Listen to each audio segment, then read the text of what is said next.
Megan Thompson's life had once been ordinary, peaceful, and seemingly perfect. She lived in a quiet suburban neighborhood in New Jersey with her husband, David, and their two children, Emma and Jacob. Outsiders often described them as the perfect American family, but Megan harbored a quiet sadness that only she truly understood.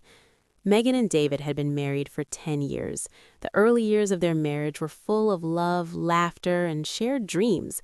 David had given Megan all the affection she could have imagined, but as time passed, the relationship began to change.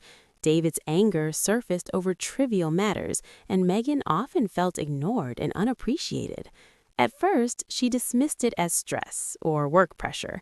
Yet, day by day, the emotional distance between them grew. One day, Megan noticed that David had restricted her access to their bank accounts and credit cards. When she asked why, David snapped, "You're nothing but a burden now, Megan. Everything you do only creates problems." For the first time, fear crept into Megan's heart. She realized she was not only a possession, but also under complete emotional control. That night, she sat in their bedroom, silently weeping. Her tears echoed in the quiet house, deepening the pain she felt in her heart.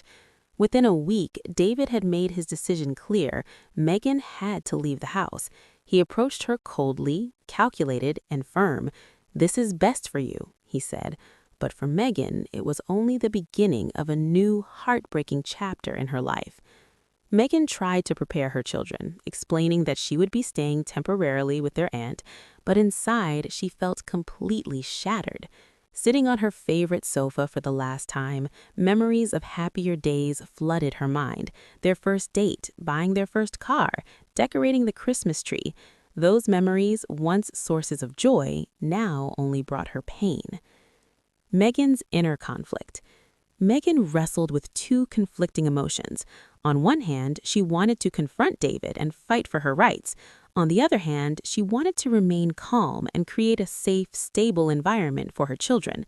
This internal struggle left her restless and anxious every day. First night alone. Megan spent her first night in a small, temporary apartment. Sitting on the bed, eyes closed, she tried to hold back her tears. Suddenly, her phone rang. It was David. "Hello?" Megan whispered. "Megan, you're leaving, but you need to understand this is best for you." David's voice was calm, but carried a cold, commanding tone. "I understand, David," Megan replied softly, but the tears wouldn't stop. In that moment, she realized her life would never be the same. The dreams of a perfect family and love were now shattered. Neighborhood reaction. When Megan spoke to her neighbors about her situation, she found sympathy in their eyes, but no practical help. People would say, "He will regret it, Megan," but words alone could not heal her pain. Coping mechanisms. Megan began to write in an emotional diary for the first time.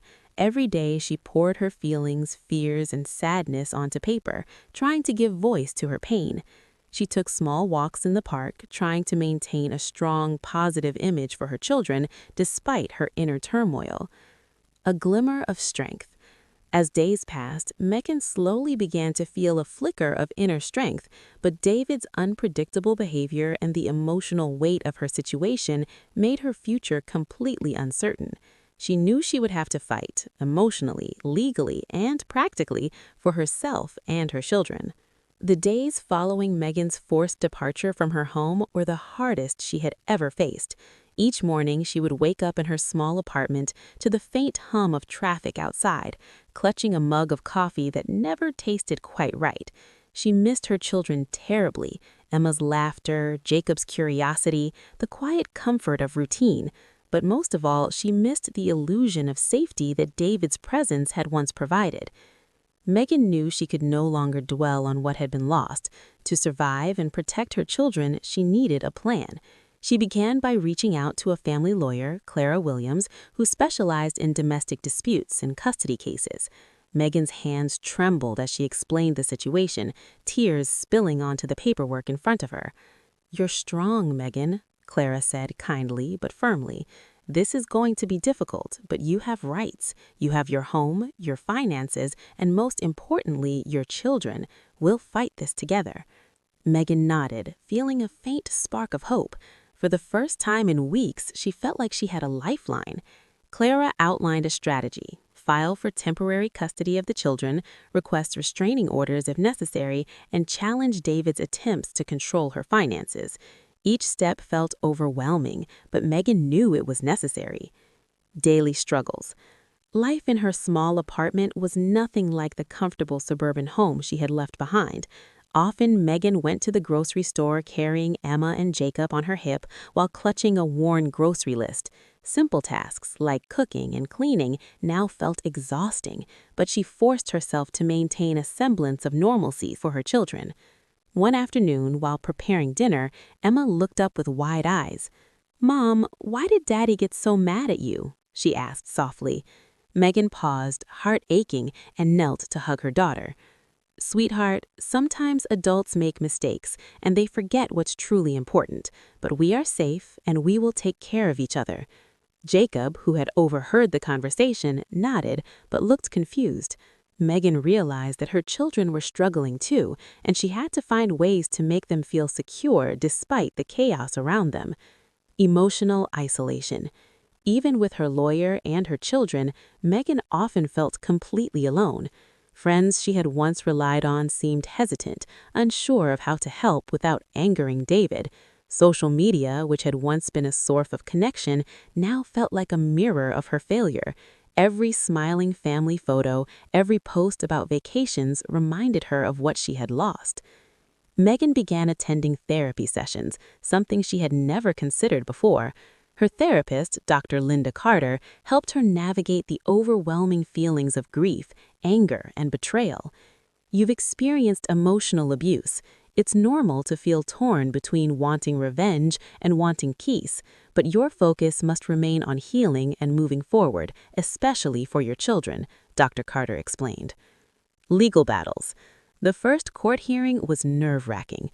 Megan sat in the packed courtroom, Emma holding her hand tightly, Jacob sitting quietly beside her. David arrived, expression cold and unremorseful.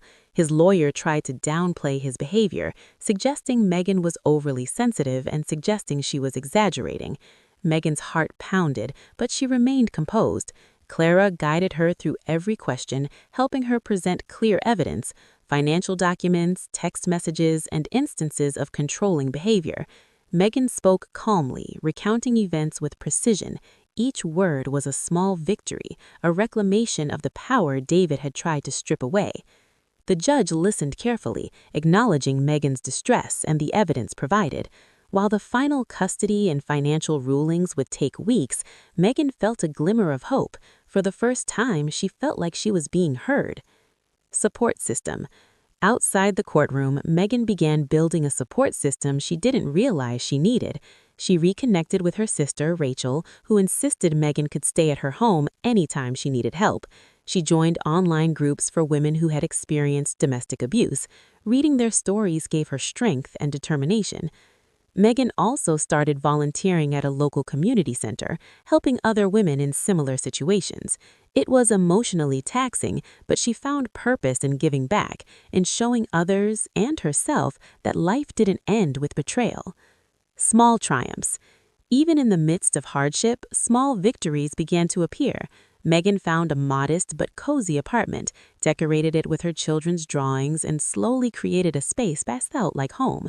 She learned to manage finances, cook simple but healthy meals, and find joy in small daily routines. One evening, Megan and her children sat on the small balcony, watching the sunset paint the sky in shades of orange and pink. Emma hugged her children tightly. "Mom, I'm glad we're together," she said. Megan hugged her children tightly, tears of joy streaming down her face. "Me too, sweetheart. We're safe and we'll always have each other." She reflected on her journey, the pain, the tears, the sleepless nights, the courtroom battles, and the moments of doubt. Each step, however painful, had forged a strength she didn't know existed. Megan understood that her past did not define her. Her actions, resilience, and love for her children did. Looking ahead, Megan began to dream again, dreams of stability, happiness, and fulfillment. She planned family trips, enrolled in classes to improve her career prospects, and began writing a book about her journey, hoping to inspire other women facing similar struggles. Her life was still a work in progress, but the foundation was solid: self-respect, independence, and love for her children. Meghan knew that challenges would come, as they always do, but she was ready. She had faced the darkest chapters of her life and emerged stronger, wiser, and more resilient. Message of empowerment. Meghan's story is a testament to the power of resilience, courage, and determination. No matter how deep the pain or how challenging the circumstances, a person can rise from heartbreak, reclaim their life, and find joy and fulfillment. Meghan's journey from despair to strength serves as a reminder that even after betrayal and loss, hope, love, and empowerment are possible. Closing scene. Meghan sat with Emma and Jacob on the balcony as night fell. Stars appeared in the sky, twinkling like distant promises.